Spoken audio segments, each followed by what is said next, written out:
नमस्कार दोस्तों, प्यारे बच्चों। जैसे आप सभी को पता है कि अभी एनसीईआरटी की क्लास 5th की बुक्स आने में काफ़ी टाइम है और इसी कारण से ताकि आप लोगों की पढ़ाई डिस्टर्ब ना हो, एनसीईआरटी ने इस बात का ध्यान रखा है। और ये ब्रिज प्रोग्राम इंग्लिश का आपके लिए दिया है। इसी प्रकार आपके अन्य जो विषय हैं उनके लिए भी ब्रिज कोर्सेज भेजे गए हैं ताकि आप 6 हफ्ते लगातार इनको पढ़ें और तब तक आपकी बुक्स भी आ जाएंगी और आपकी पढ़ाई का भी कोई नुकसान नहीं होगा। और ख़ास बात इस ब्रिज कोर्स की ये है कि जो आपकी आने वाली बुक्स हैं उनमें भी अधिकतर चीज़ें यही मिलेंगी जो आपके ब्रिज कोर्स में दिखाई जाएंगी या पढ़ाई जाएंगी। तो इनसे जुड़ी हुई बातें हैं उन किताबों में, इसलिए इसको ब्रिज कोर्स रखा गया है यहाँ पर। तो ये इंग्लिश का जो ब्रिज कोर्स है, आज हम इसमें देखते हैं कि हमारी क्या क्या एक्टिविटीज़ में होंगी। तो जैसे मैंने पहले ही बताया आप लोगों को, देखिए कितने सुंदर इसका डिज़ाइन किया गया है। एक ब्रिज बनाया गया है, उसके ऊपर बच्चे विभिन्न प्रकार के इंस्ट्रूमेंट और विभिन्न प्रकार के यंत्र लेकर के जा रहे हैं और उसमें बहुत सारी पढ़ाई की चीज़ें हैं, बहुत सारी आर्ट्स की चीज़ें हैं, बहुत सारी वोकेशनल एक्टिविटीज़ की भी चीज़ें हैं। तो ये एक अच्छा ज़बरदस्त पृष्ठ इन्होंने तैयार किया है, एक आकर्षक पृष्ठ तैयार किया है। और जैसे मैं बोल रहा था कि 6 वीक की ड्यूरेशन होगी इसकी ब्रिज कोर्स की। तो चलिए अब देखते हैं कि इसमें क्या क्या सीखेंगे बच्चे। तो ये सबसे पहले तो कंटेंट देख लेते हैं। इसमें कंटेंट में देखिए वीक वाइज एक्टिविटी दी गई है। फर्स्ट वीक में वीक 1 W1 के नाम से एक्टिविटी हैं। तो वीक 1 की 1 2 3 4 5 6 डेज की एक्टिविटी ये हो गई। सेकेंड वीक में भी 6 डेज एक्टिविटीज़ हैं। तो ऐसे पूरी 6 वीक की 36 एक्टिविटीज़ यहाँ पर दी गई हैं और इनको आप सीखोगे, इनसे आप ज्ञान प्राप्त करोगे तो आपकी पढ़ाई का नुकसान नहीं होगा, साथ साथ में आपकी किताबों की कमी यहाँ पर पूरी हो जाएगी। ये टीचर सेक्शन है। टीचर्स आपको पढ़ाने से पहले अच्छे से इन एक्टिविटीज़ को समझेंगे और उन एक्टिविटीज़ को समझ करके फिर आप लोगों के बीच में कक्षा में करवाएंगे। तो उसके लिए टीचर्स कॉर्नर ये दिया गया है। और अगर बच्चे इसको प्रिंट करवाना चाहें या प्रिंट करवाने के लिए शिक्षकों के द्वारा उनको निर्देश दिए जाएं तो माता पिता से निवेदन होगा कि ये इन पेजेस को प्रिंट ना ही करवाएं तो ठीक है। जो टीचर एक्टिविटीज़ के लिए हैं, टीचर सेक्शन है, आप जब प्रिंट करवाओ तो एक तो फर्स्ट पेज और फिर सीधे ये स्टूडेंट सेक्शन पे आ जाएं, स्टूडेंट सेक्शन से प्रिंट करवाना शुरू करें। तो अभी जैसे मैं बोल रहा था कि पर डे कोई एक्टिविटी करवाई जाएगी। तो वीक 1 की जो फर्स्ट एक्टिविटी है आज हम उसको देख लेते हैं। देखिए फन विद वर्ड्स में पहली एक्टिविटी क्या है, फन विद वर्ड्स। तो इसके अंदर वर्ड्स के बारे में ही जो जानकारी बच्चे प्राप्त करेंगे कि कैसे वर्ड्स का हम इस्तेमाल कर सकते हैं, किस तरह से हम मज़ेदार ढंग से शब्दों को इस्तेमाल कर सकते हैं और गहनता से उनके बारे में जान सकते हैं।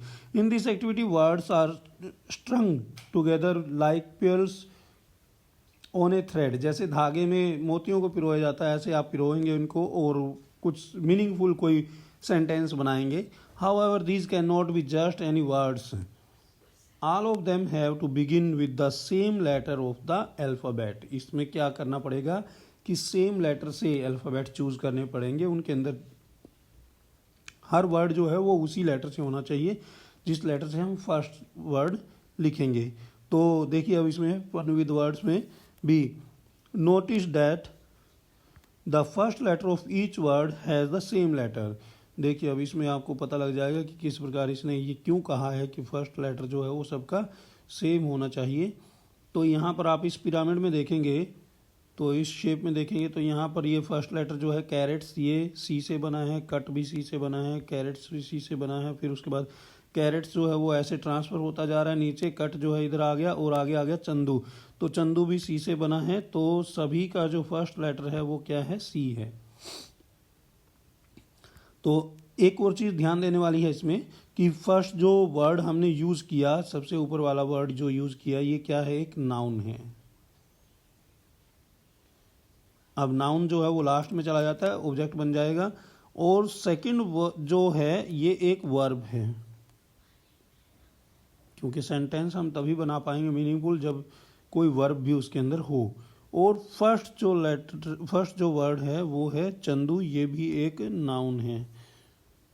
तो इसमें नाउन, वर्ब और नाउन का कॉम्बिनेशन बन करके एक पूरा सेंटेंस बन गया कैरेट्स, कट कैरेट्स और चंदू कट कैरेट्स, ये एक सेंटेंस बन गया और तीनों जो वर्ड हैं वो सारे सारे सी से बने हैं। सेम थिंग, अब इसमें लास्ट में एक क्वेश्चन पूछा, देखिए the first letter of each word is C. Second example और दिया है इन्होंने, फर्स्ट वर्ड क्या प्रयोग किया, एप्पल्स, एप्पल सेकंड उसमें चला गया तो 8 आ गया, 8 एप्पल्स हो गया, ये भी ए से बना है। और अनु 8 एप्पल्स, तो अनु ने एप्पल्स खाई, ये बन गया इनका सेंटेंस। और इसमें भी देखेंगे तो ए से एप्पल बना और ये भी क्या है, एक नाउन है।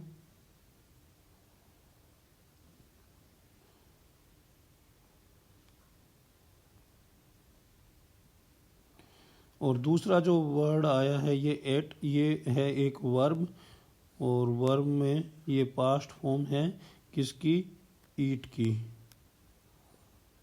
ईट की ये पास्ट फॉर्म है। तो अब थर्ड वर्ड जो यूज किया हमने वो अनु है, ये क्या है, एक नाउन है। तो सेंटेंस हमारा बन गया अनु एट एप्पल्स थी, कि अनु ने एप्पल्स खाई। तो ये सेंटेंस बिल्कुल मीनिंगफुल सेंटेंस बन गया और सभी का जो फर्स्ट लेटर है वो यहाँ पर क्या है, ए है। अब इसमें फिर से पूछा है the first letter of each word is A, then now we have the puzzle.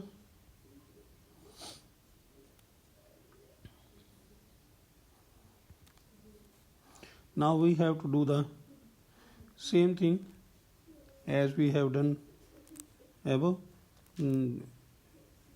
The first word is, we are using the first word as cow, and cow is a noun, as we see before. Cow, the first word is noun, and now cow is placed here, and then we use for second word, or second word will be a verb. So now I use second word catch, then catch is placed here, cow placed here, and now we use the first word here in the box, and it should be a noun, and then I use here C for